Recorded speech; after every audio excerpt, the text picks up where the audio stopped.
I crocheted this acorn, but it isn't just made from yarn. This acorn isn't filled with any stuffing, it's actually a container. In this tutorial I'll go over how you can crochet the covering for this and attach it to the container. Because the shape is so simple, this is a great project even if you're new to crochet. All you need to know is how to make a chain, do single crochet, and increases. Attaching your crochet work onto the container is pretty easy, and gives this a really nice and neat finished look. The lid goes on quite firmly as it is, but if you want to hold it up by the top and you have something weighty inside, the magnets help keep the lid on.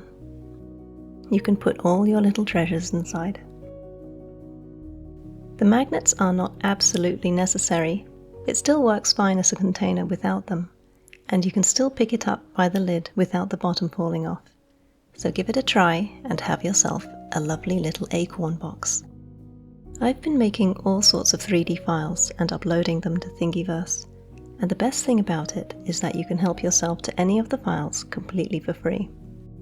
And if you're worried that you don't have a 3D printer, or you don't know anybody who could print it for you, you can always download the files and send them to a local 3D printing company who can print it for you. The lid might look a bit too large in these files or when you print it, but once the covering is on, it should look perfect. Choose your acorn colors. For this project, choose a thin yarn. If it's too thick, your lid might not fit on, or it might be too tight. I'm using a 2.5mm hook to get tight stitches. This is so that the color of the plastic won't show through the crochet. Make your slip knot and either make a magic ring or chain 4, then slip stitch into the first chain to make a ring.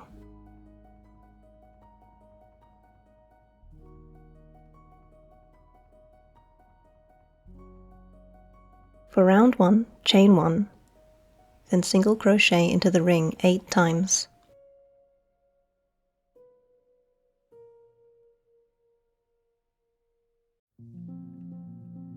I don't want a seam to show, so I'm crocheting in a spiral all the way round.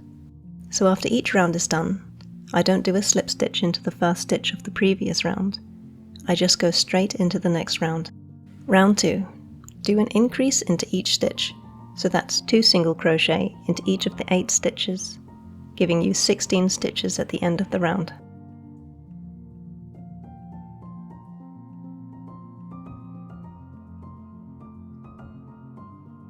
For round 3, single crochet into the first stitch and increase in the next. Repeat this pattern until the end of the round. You'll have 24 stitches at the end.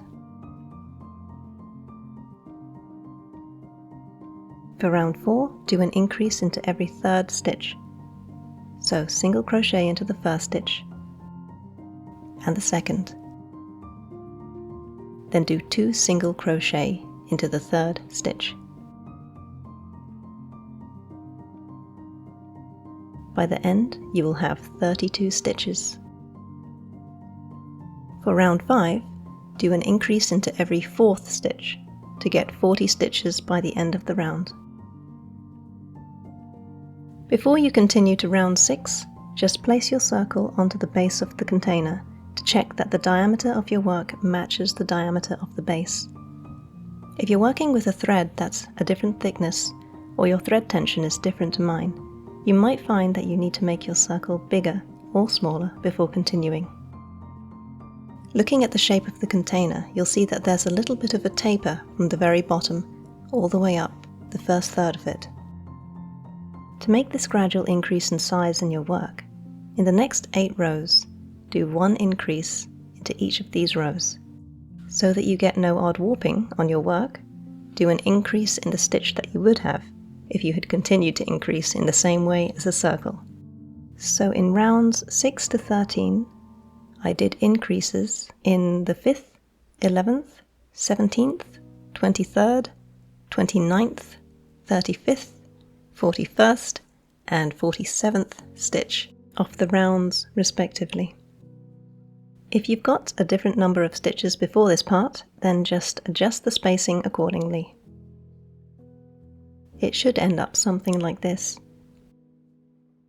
The taper is not very noticeable, but should allow your work to slip onto the container without stretching it too much.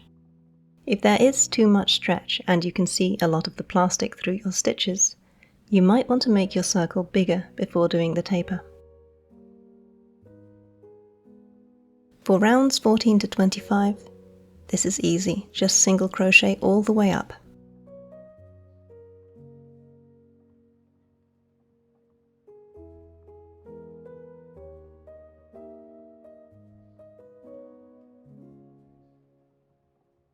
Once your crochet work reaches almost all the way up the side of your container, don't tie off. You'll be crocheting straight into the holes around the side. With the last loop around your hook, stick your hook into the nearest hole of the container. You're going to loop your yarn around your hook and pull it through the hole to do a single crochet. This hole will take 3 stitches. You may find that each of the holes can take 2 to 4 stitches.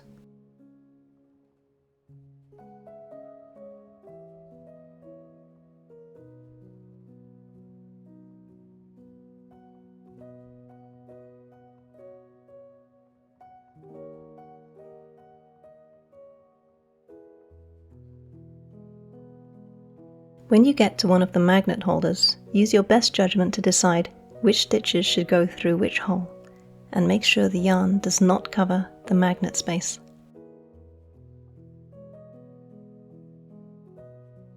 Once you've made your way all around the top of the container, cut your thread, leaving a bit of a tail.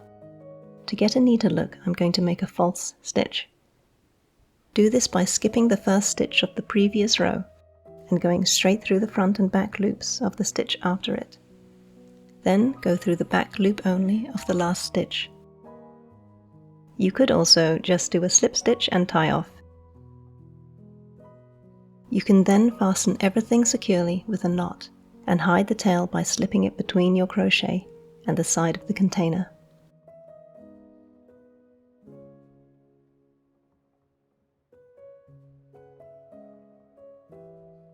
The bottom is now finished. Time to start on the top.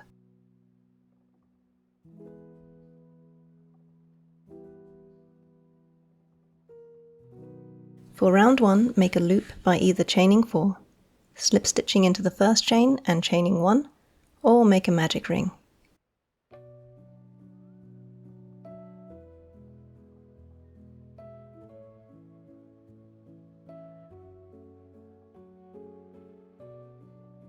Do 8 single crochet into the ring.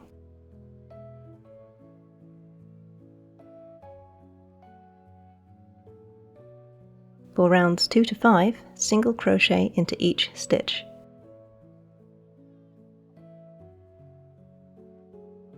After completing round 2, make sure your work is turned the right way.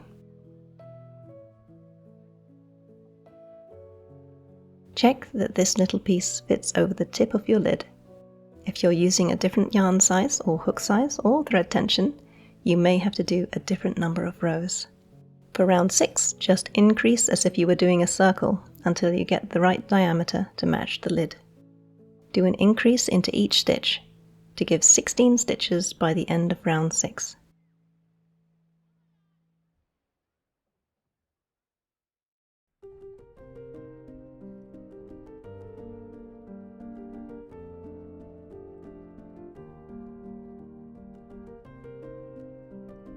For rounds 13 to 18, single crochet all the way around.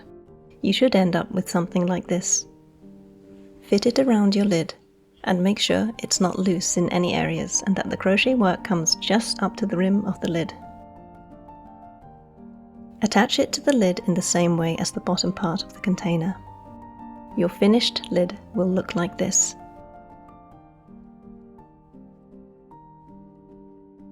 Lastly, glue in the magnets with super glue.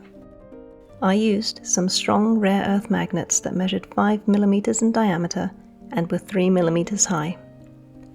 If you've used a thicker yarn, you might want to use slightly longer magnets.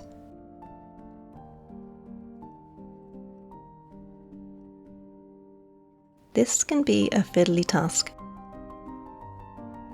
I would recommend keeping the magnets stacked and sliding them off after inserting them into the hole.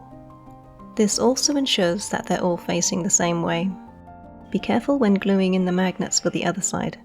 Double check to make sure you're gluing them in facing the correct direction. You want to be sure that the magnets on the container and lid will attract each other, not repel. These were made with black and white plastic. Since the stitches are so tight, you can barely see the plastic through the crochet cover.